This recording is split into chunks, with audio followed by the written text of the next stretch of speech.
Hi guys, welcome back to the Ultimate Diecast Garage, where today we're going to be unboxing and reviewing 3 more models from the brand Tarmac Works. Now, if you do want to check out any more unboxings from the brand, make sure to check the description as there is a link to the playlist down below, and you can also find many more playlists from a lot more brands on the channel as well. But with that being said, now let's jump straight in to the first model, which is this HKS Toyota GR86. Now, as you can see, coming in a nice HKS style box with the model on the front and obviously the Tarmac logo and the HKS as well. You can see obviously all the details on the bottom, and when you do open it up from the one side, it does have the other side of the model to have the full car on display on the front. Really cool and unique in my opinion. Now, with the model fully in hand, you can see straight away what caught my eye is the vibrancy of the wheels and the white on the contrast to the model. It's really cool, and it's really vibrant as well. You can see it really nicely on the camera, and in person it's even brighter. The window banner is also a nice contrast as well, and as you can see, to break up the rear of the model, it has got the white HKS number plate. Again, a really nice contrast overall on the actual model. You can see on the rear of the model as well, it did have a really nicely detailed exhaust system, and also the Toyota badge, which is at the front as well. Nice and crisp, as well as all the other decals. The headlights are really nice proportioned and look super realistic. Same for the rear of the model, looks really good. Maybe they could be a little bit smaller on the rear, but nonetheless they do look really good in the actual proportion of the model, so there isn't too much to complain about there.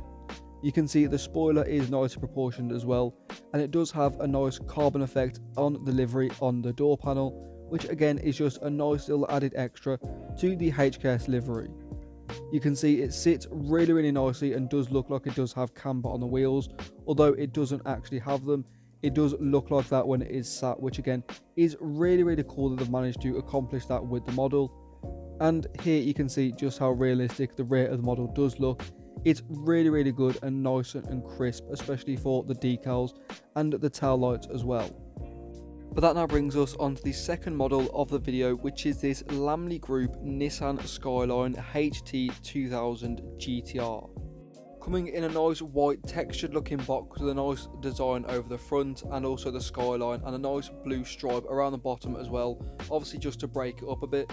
You can see the skyline displayed nicely on the front with the Lamley Group and the logo for Lamley as well, which is also on the rear of the model, which you will see.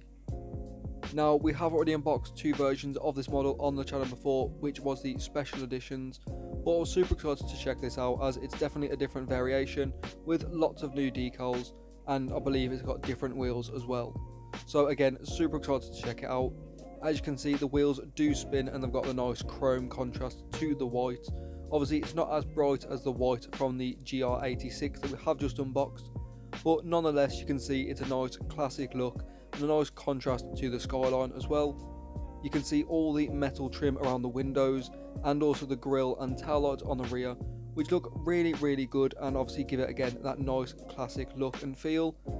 The GTR logo on the front is a little bit blurry, but nonetheless the front grille and headlights look really good, and it's really well proportioned as well.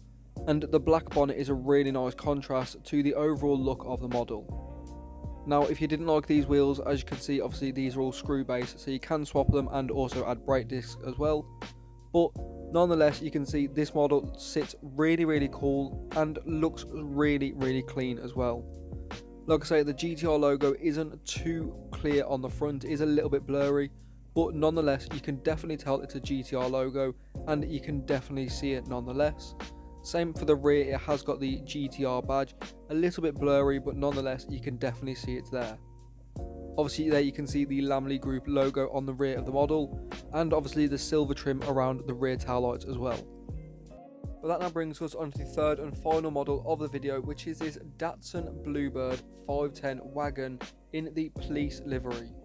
You can see it coming in a nicely designed box, which is probably one of my favourite designs that I have seen, with the cherry blossom and obviously the car and the road on the front, looking really cool and really nicely displayed in my opinion.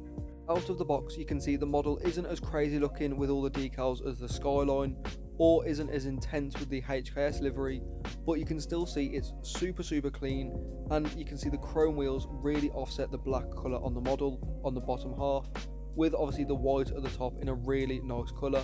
Super well applied as well. Obviously that goes for all of these Tarmac Works models.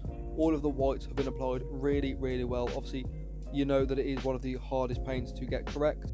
You can see the grille, just like the Skyline, has got the nice metal trim to it and looks really classic and really well done. And it's obviously, you can see on the rear of the model, it has also got the chrome trim on the bumper and around the tail lights, as well as the windows, and also the 510 Japanese plate, which really adds realism to the model, which you will see in the videos. You can see the headlights again look super realistic, as well as that front grille, and obviously, like I say, the tail lights as well look absolutely fantastic. And obviously you've got the splash of colour on the police light at the top, with also the speaker, which looks really cool. Obviously just adding to the police livery and the police look, really cool. And like I say, you can see how clean it does sit with the chrome trim on the bumpers and obviously the chrome wheels as well. You can see how realistic that Japanese number plate looks at the rear, and obviously you can see the Japanese writing around the model looking really clean. But with that being said, let me know which one of these models out of the three was your favourite in the comments down below, and while you're there, let me know any new models you would like me to review on the channel as well. But with that being said, thank you so much for watching, and I'll see you all in the next one.